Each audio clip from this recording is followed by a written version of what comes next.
Doctor Juan David García, director académico de Libertank. Muy buenos días.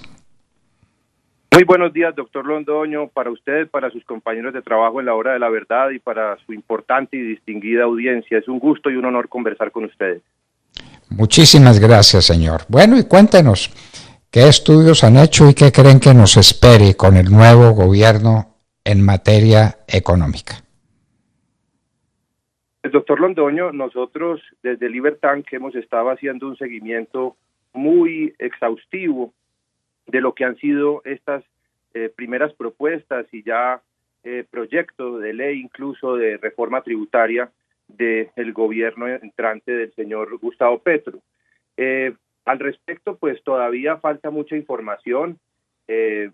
Tendríamos que examinar nuevos escenarios de lo que pueda irse decantando en los próximos días, pero además también lo que pase efectivamente en el Congreso, porque de todas maneras todo esto tendrá que pasar por una discusión en las cámaras.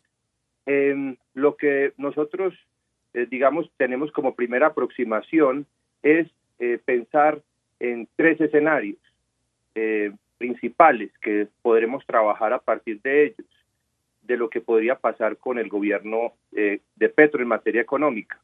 El primer escenario, que podríamos llamar un escenario, digamos, no tan catastrófico económicamente para Colombia, se podría asemejar un poco, siendo realistas, al caso de México.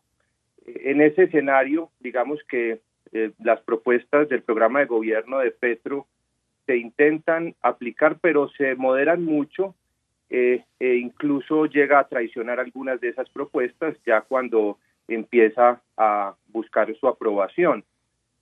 No llega a convocar ni una reforma constitucional o acabar con la independencia y la autonomía del Banco de la República, no se introduce la reelección y los resultados podrían ser pues parecidos a los de México en el sentido sobre todo de buscar mucho asistencialismo estatal, muchas transferencias monetarias, que es lo que ha mantenido a pesar de la pandemia y de las dificultades que todo el mundo está viviendo, por ejemplo, al presidente Andrés Manuel López Obrador, que es de una tendencia similar a la del señor Petro, con unos índices de aprobación por encima del 50%, en gran medida esto vinculado a grandes programas de subsidios. Eso podríamos esperar en ese escenario del gobierno de Petro. El otro escenario, que podríamos llamar ya un poco más pesimista, sería similar o semejante al de Argentina, y ahí es cuando Petro, tratando de cumplir su programa de gobierno, se logran algunos cambios, algunos de sus propuestas ambiciosas se empiezan a implementar, pero se enredan, se limitan o se moderan por las circunstancias políticas del país, por el desgaste, incluso por situaciones pues propias de su equipo y por algo de torpeza que es normal cuando esto empieza a tratarse de aplicar.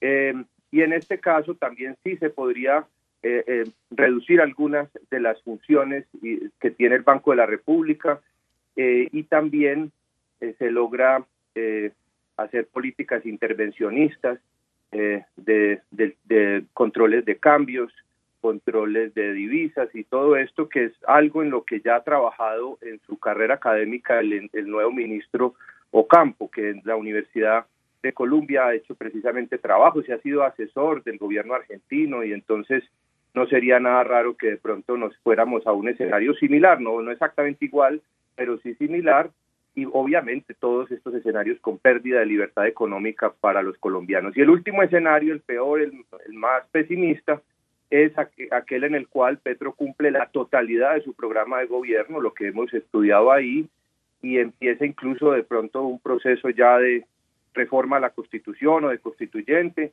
control del Banco de la República, y eso ya significaría un colapso del país, una concentración de poder, un mayor autoritarismo por el camino de Venezuela y de otros países desdichados de nuestra región.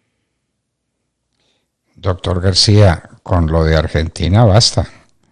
Yo no sé si usted vio la última cifra, pero Argentina ya tiene una proyección de inflación de más del 90% en el año, más del 90%.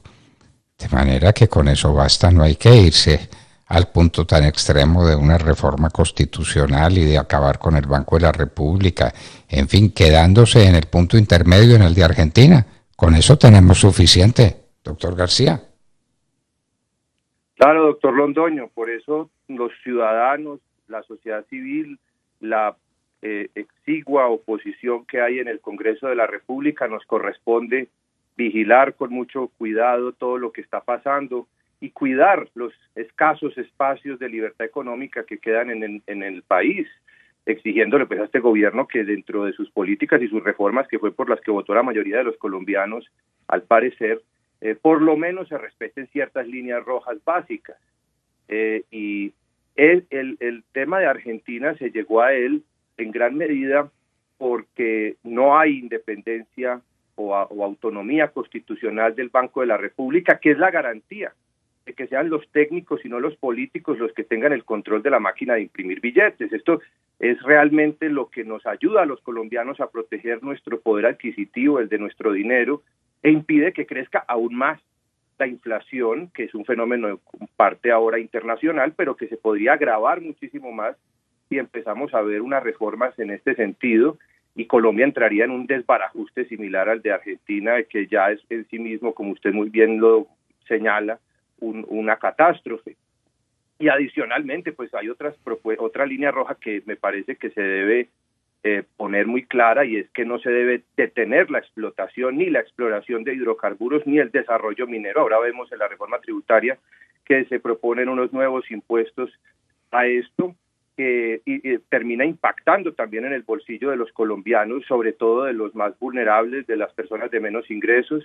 Esto además implicaría una pérdida, se ha calculado por la Asociación de Petróleos, que puede representar entre 28 y 20 billones de pesos menos de aportes fiscales al Estado entre 2022 y 2026. Esto es una cosa catastrófica. Además, si no se encuentran nuevos yacimientos de petróleo, Colombia perdería su capacidad de autoabastecimiento hacia el año 2022, y eso tendrá pues profundas repercusiones en la industria, en el transporte de carga y en los más vulnerables. Hay un tema muy importante de la cuestión del petróleo, y es que los asuntos del petróleo no solamente son del corto plazo, o sea, digamos, lo que dice Petro y su equipo, que ellos lo que van a hacer es cumplir los contratos existentes, pero de todas formas, en este negocio es muy importante las expectativas, también para valorar y para hacer inversiones y desarrollo. Entonces, ahí me parece que tiene que haber otra línea roja.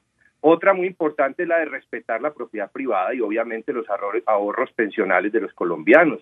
No se pueden permitir este tipo de reformas tributarias, agrarias, pensionales, que sean de carácter confiscatorio. ¿Qué es eso? Pues que cuando pasamos de una situación, digamos que sí, uno entiende que de pronto este gobierno tiene un mandato para aumentar la presión tributaria sobre los colombianos y demás, pero cuando eso empieza a pasar de un cierto punto, como lo enseña por ejemplo la curva del Laffer, pues vamos a ver que empiezan a disminuir las fuentes de ingresos también para el Estado, y se empieza a paralizar la industria y el comercio y la producción. Entonces, el problema que señalan en el documento que han presentado el gobierno de propuesta de reforma tributaria es que en Colombia no se está tributando lo suficiente, y en Colombia no se tributa lo suficiente no porque no haya más impuestos o no sean más altas las tarifas, no, sino porque no hay suficientes fuentes, porque no hay suficiente riqueza, y esa riqueza se genera fundamentalmente con el capital, con la acumulación de capital, con las empresas privadas de negocios, que son las principales generadores de bienestar. Dicen que ahora no van a gravar tanto a las empresas sino a las personas naturales, pero en realidad en últimas los que terminan pagando los impuestos somos las personas naturales, incluso cuando se dice que se va a cobrar a las personas jurídicas. Entonces, ahí hay que tener claro que pues nada de lo que nos da el gobierno es, digamos, solidario, ni es pacífico, sino que se impone de forma coactiva en este tema tributario, que incluso ya se está pensando en llevarlo al ámbito penal para los temas de evasión y de evasión.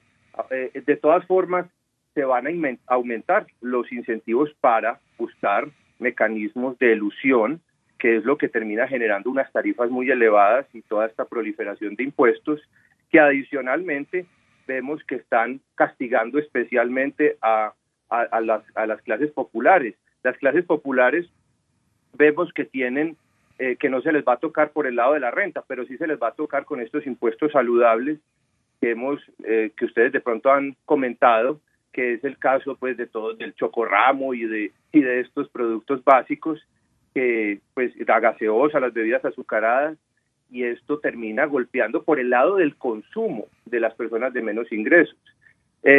Bueno, y así hay que pensar más en otras líneas rojas, por ejemplo, cumplir la regla fiscal, no hacer más rígido todavía el mercado laboral, aprobando pues nuevas primas obligatorias, reduciendo la jornada, incrementando excesivamente el salario mínimo. Todo eso lo que va a hacer es aumentar todavía más el desempleo y la informalidad, que ya de por sí es bastante alta. Entonces, en Colombia nos estamos pareciendo cada vez más, como decía el exministro de Economía argentino, Ricardo López Murphy, a una situación en la cual tenemos impuestos suecos con contribuyentes sudamericanos y servicios africanos. Qué buena expresión. ¿No la quiere repetir? ¿Impuestos suecos? Con contribuyentes sudamericanos y servicios africanos. Y servicios africanos. Qué horror. Bueno, doctor García, ya conocemos, por lo menos a partes, nos parece que esa es la reforma tributaria que le pone impuestos a la comida del pueblo. El pueblo no come mal, como dice el proyecto, y que hay que ponerlo a comer bien, porque no le guste comer bien, sino porque no tiene con qué. Y entonces toma bebidas gaseosas porque no tiene otra alternativa. Y entonces come esa comida chatarra porque no tiene otra alternativa. Y entonces ahora lo graban, pero lo graban porque hay que proteger su salud. ¿Cómo le parece ese argumento, doctor García? Eso es absurdo realmente, porque es una visión paternalista del Estado, de que los gobernantes y los burócratas estatales y los legisladores tienen más conocimiento de lo que a nosotros nos conviene o no. Gran parte de la ingesta de calorías y de proteína de los colombianos viene de eso, del salchichón, de los jamones, de la salchicha. Eso es lo que día a día muchos de los colombianos consumen, y ponerlos estos impuestos adicionales, no solamente por el costo, sino también por lo que significa para nuestra libertad de elección, para nuestra forma de vida. Nosotros aceptar que sean los gobernantes los que decidan nuestra dieta.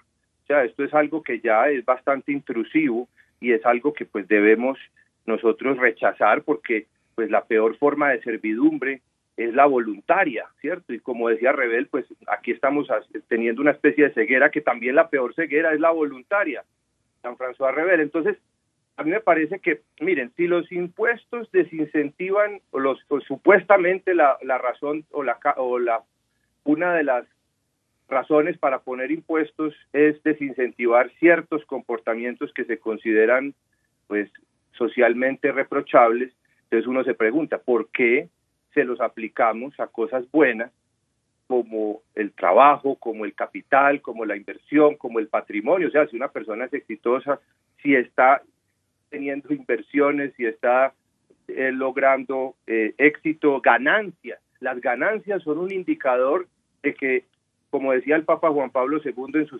encíclica Centesimus Annus, que los recursos se han invertido adecuadamente, si se ha hecho de forma obviamente ética, honesta, sin ningún tipo de violación a los derechos y a las libertades, sin ningún tipo de engaño ni de abuso. Entonces, las ganancias, ¿por qué tenemos que castigarlas de manera adicional? O sea, está bien que todo el mundo tribute, pero que el proceso tributario, digamos, no pase o sea, digamos, tenga unos límites estrictamente necesarios para sostener los gastos y las partidas más fundamentales del Estado, que están en la seguridad, la justicia, el mantenimiento del orden, y algunas transferencias necesarias para los más perentoriamente menesterosos, pero pues no tener una gran cantidad de asistencialismo, que es lo que probablemente venga con este gobierno. Doctor Juan David García, director académico de Libertank, muchísimas gracias por acompañarnos en la Hora de la Verdad. Gracias, doctor Londoño, un saludo y que estén muy bien. Bueno, el doctor García nos ha confirmado muchos de los atisbos que teníamos sobre esta reforma tributaria que nos pone a pagar como suecos, pero para vivir muy distinto como se vive en Latinoamérica o para sobrevivir como se vive en el África.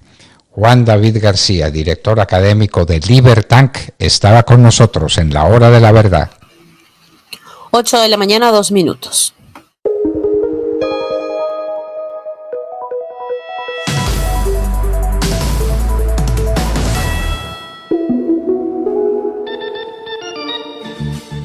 Amor a Colombia, ABC. La riqueza del folclor colombiano se hace presente todos los sábados de 12 del día a 1 de la tarde por los 9:70 AM de Radio Red. Amor a Colombia, ABC, con la conducción de Alberto Borda Carranza. Amor a Colombia, ABC. Amor a Colombia, ABC. En medio de la oleada